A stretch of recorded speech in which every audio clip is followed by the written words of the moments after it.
Deaf woman left alone at the cafe on first date, then a single dad with his quadruplets walked up. The cafe door chimed softly as people came and went, but she stayed seated, fingers wrapped around a cooling mug she hadn't ordered herself. Every minute felt louder than the last. She checked her phone again, hoping for a message that would explain the empty chair across from her. She didn't know yet that this quiet moment of disappointment was about to turn into a kindness she would remember for the rest of her life. Before we begin, if stories about compassion and human connection move you, please subscribe, like, and comment below. Your support helps our community grow here on Heartfelt Moments, where we share stories that remind us why kindness still matters. Emily had chosen the cafe because it felt safe and familiar. It was small, warm, and friendly, with big windows and handwritten chalkboard menus.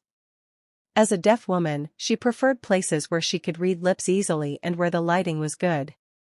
She had arrived early, smoothing her sweater, practicing her smile, and calming her nerves. This was her first date in almost 2 years. Dating had never been easy for Emily. Some people were curious at first, then awkward. Others were kind but unsure how to communicate. A few disappeared as soon as they realized her world worked a little differently than theirs. Still, she believed in giving people a chance. So when Mark matched with her online and said he'd love to learn how to communicate better, she felt hopeful. She ordered tea and waited. 10 minutes passed. Then 20. The chair across from her stayed empty. She sent a polite message asking if he was okay. No reply. The staff began to glance over with sympathetic smiles. Emily felt her cheeks grow warm. She tried to stay calm, telling herself there could be a reason. Traffic. A dead phone. Anything. After 30 minutes, she knew. Her shoulders slumped as she stared at the table. It wasn't just being stood up. It was the familiar feeling of being overlooked. Of wondering if something about her made people walk away without explanation. She took a slow breath, blinking back tears, and began to gather her things. That's when she noticed movement at the door. A man walked in, slightly out of breath, carrying a diaper bag that looked like it weighed a ton. Around him came 4 little kids, all about the same age, all talking at once. 2 boys and 2 girls, their jackets half-zipped, sneakers lighting up as they bounced across the floor. The man paused, scanning the room, then let out a tired smile. Emily watched as he tried to guide the children toward a table, gently reminding them to use inside voices. The scene was chaotic and oddly comforting at the same time. One of the kids noticed Emily first. She waved enthusiastically, grinning like she'd just found a new friend. Emily smiled back without thinking. The child tugged on her dad's sleeve and pointed toward Emily's table. The man followed her gaze and hesitated. He looked at Emily, then at the empty chair across from her, then back at his kids. He took a breath and walked over. He raised his hand in a small, polite wave. Emily nodded, unsure what was happening. "I'm sorry to bother you," he said slowly, his voice gentle. "My kids noticed you, and, well, they don't usually miss much." Emily smiled, gesturing that it was okay. "I saw you sitting here alone," he continued. "And I just wanted to ask, are you okay?" Emily paused, then picked up her phone. She typed a short message and turned the screen toward him.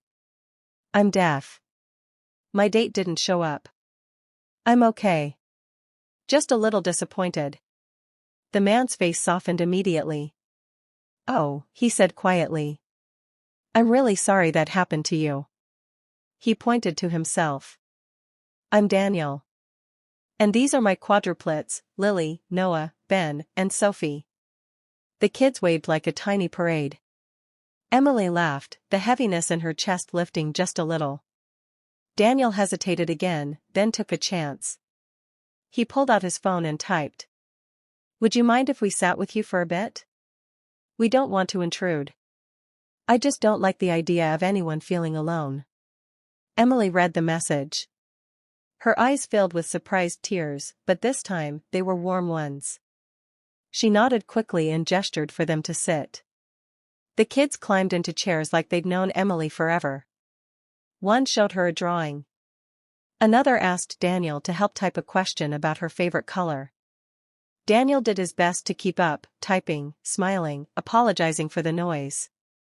Emily didn't mind at all. For the next half hour, the cafe felt different. Lighter. The kids took turns communicating with Emily using drawings, gestures, and typed notes. Daniel asked thoughtful questions, making sure she felt included. When the kids got too loud, he gently reminded them to be respectful. Emily realized something that surprised her. She wasn't thinking about the date anymore. She was laughing. She was present. She was seen. Daniel shared, through typed messages, that his wife had passed away 3 years earlier. Raising 4 kids alone wasn't easy, but it had taught him empathy. You never know what someone is carrying, he typed. So I try to show up when I can. When it was time for them to leave, the kids hugged Emily without hesitation. Daniel paused before standing. I'm really glad we met you, he typed. Thank you for letting us share your table. Emily typed back with a smile. Thank you for reminding me that kindness still exists. As they walked out, Emily sat there for a moment, her heart full in a way she hadn't expected when she first arrived. She finished her tea, no longer cold, and felt something shift inside her. That night, she realized something important. Kindness doesn't always come from the person you expect. Sometimes it comes from strangers who notice, who care, and who choose to step closer instead of walking by. And sometimes, one small act can turn a painful moment into a beautiful memory. So if you see someone sitting alone, if you notice someone who seems forgotten, remember Emily. Remember Daniel and his 4 kids. Remember that kindness doesn't need perfect timing, just a willing heart. Because you never know whose day, or life, you might change by simply showing up.